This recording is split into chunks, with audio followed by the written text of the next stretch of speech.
you first have to understand why we created the process in the first place. For years and years, conventional landscape designers and architects have designed spaces based on a scope that a client provides.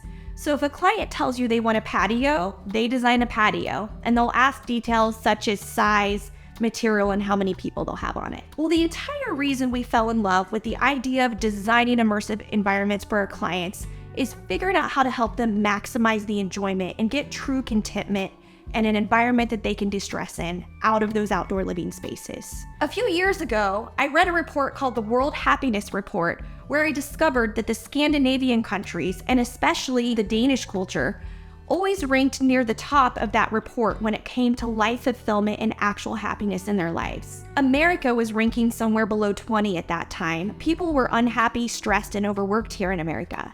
And I thought to myself, we design outdoor living environments every day. We can have a direct impact on helping people de-stress and relax and get more joy out of their lives.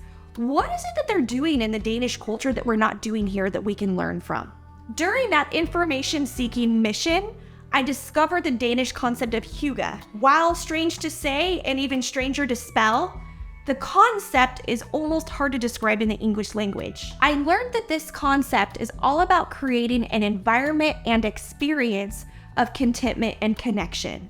The cozier, the better. So at High Prairie Outdoors, we started studying what it took to create these environments in America that would help our clients foster those feelings of relaxation and contentment in such a way that our spaces aren't just something to hold a party on, there's something to create a life-fulfilling, life-enhancing experience. We studied this concept of hygge and broke down our experience-driven process into 3 key areas that will help a family maximize the enjoyment of their outdoor spaces in a completely different way. Those 3 key areas include, first and foremost, how your family uniquely relaxes and de-stresses, particularly how we can apply that to the outdoors. Second, how your family connects and spends quality time together, creating meaningful experiences, and how we can apply that to our outdoor living design. And third, we call it how your family plays, or how you have fun.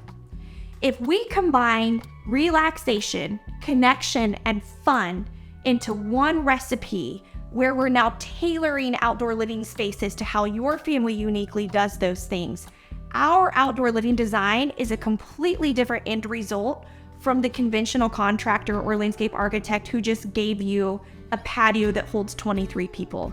If Mrs. Jones is an avid reader, and one of the ways she loves to de-stress is by opening up a book and having a glass of wine, we're going to design a nook into her patio that's a little quiet, intimate space just popped off the patio, where she might have a space for a comfy reading chair, a little table for her glass of wine, maybe even a water feature to relax and decompress next to those sounds.